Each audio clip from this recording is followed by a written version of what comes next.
আমাদেরকে রাজ্য সরকার কোন, আমি এমএলএ ছিলাম, আমাদের এমএলএদের জন্য ভিক্ষা করেও সুরক্ষা দেয়নি, তাদেরকে মারা হচ্ছিল। আমাদের এমপি খগন মুর্মুকে মেরে রক্তাক্ত করে দেওয়া, সে ফটো আপনারা দেখিয়েছেন। তখন সিম্পেথিও দেখিনি, নাটকও করিনি। তো একটা এমপির সুরক্ষা নেই, এখন বলছে উনি এমপি। আচ্ছা, বিজেপির এমপি হলে এমপি নয়, টিএমসির এমপি হলে এমপি। আমাদের বাধ্য হয়ে কেন্দ্র সরকার আমাদের এমএলএদের সুরক্ষা দিয়েছিল সিআইএসএফের। বিধানসভার মধ্যে সিআইএসএফকে ঢুকতে দেওয়া হতো না।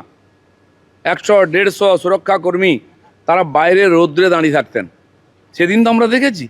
ডিম যদি এত টিএমসি নেতাদের উপহার দেওয়া হয়, তাহলে ডিমের দাম তো বাড়বেই। ওরা বলেছে আমরা ডিম দিয়ে অভিনন্দন জানালাম, ডিজে বাজাতে এসেছি। কারা বলেছিল দুপুর 12টার পরে 4 ডিজে বাজবে? তোদের কোন বাপ আছে দেখবো আমি রক্ষা করে, কার বাপ কাকে বাঁচায় দেখো। গতকাল আপনারা জানেন সোনারপুরে ঠিক যেভাবে প্রবল জনরোষের মধ্যে পড়েন অভিষেক বন্দ্যোপাধ্যায়, তার কলার ধরে টানা হয়, তার উদ্দেশ্যে চোর চোর স্লোগান দেওয়া হয় এবং তার দিকে ধেয়ে আসে ইট, ডিম, জুতো। এই ঘটনায় যে পরিস্থিতি তৈরি হয়, পরপর সেই ছবি আপনাদের সামনে তুলে ধরছি। সোনারপুরে মৃত দলীয় কর্মীর বাড়িতে ওই কর্মীর পরিবারের সঙ্গে দেখা করতে যান অভিষেক বন্দ্যোপাধ্যায়, আর তখনই এরকম উত্তপ্ত পরিস্থিতি তৈরি হয়। আর এই ঘটনায় ইতিমধ্যেই 5 জনকে গ্রেপ্তার করেছে পুলিশ। সোনারপুরে অভিষেক বন্দ্যোপাধ্যায় যেভাবে জনরোষের মুখে পড়েন এবং তার উপরে হামলা চালানোর অভিযোগে ইতিমধ্যে 5 জনকে পুলিশ গ্রেপ্তার করেছে বলে খবর। আরো বিস্তারিত জানতে আমাদের প্রতিনিধি পার্থপ্রতিম ঘোষ আমাদের সঙ্গে রয়েছেন। পার্থ, কি জানতে পারছো? তো গতকালকে যে পরিস্থিতি তৈরি হয়েছিল এবং তার পরবর্তীকালে তুমি জানো যে অভিষেক বন্দ্যোপাধ্যায় যখন যায় সোনারপুরে, সেই সময় জনরোষের মুখে পড়ে এবং সেখানে তাকে একবারে তাকে লক্ষ্য করে ডিম ছোড়া হয়, তাকে চোর চোর করে স্লোগান দেওয়া হয়, ধাক্কাধাক্কি করা হয়।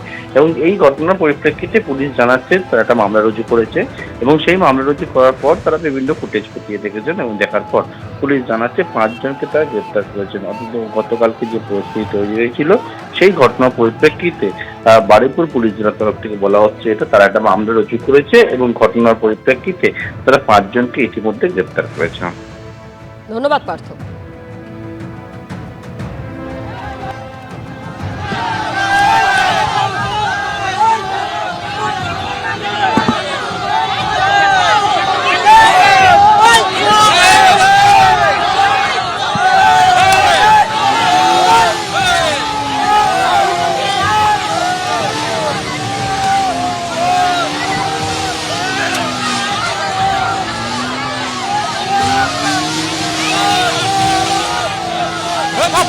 সোনারপুরে পৌঁছতেই প্রবল জনরোষের মুখে পড়েন অভিষেক বন্দ্যোপাধ্যায়। ধাক্কাধাক্কি হয়, তৃণমূল সাংসদের কলার ধরে টান দেওয়া হয়।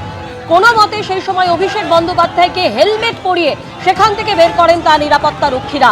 ভোটে ভরাডুবির পর এই প্রথম কোনো কর্মসূচি এবং যেখানে বেরিয়েই বিক্ষোভের মুখে পড়েন অভিষেক বন্দ্যোপাধ্যায়। অভিষেক বন্দ্যোপাধ্যায়ের উপর হামলার ঘটনায় ইতিমধ্যেই 5 জনকে গ্রেপ্তার করেছে পুলিশ।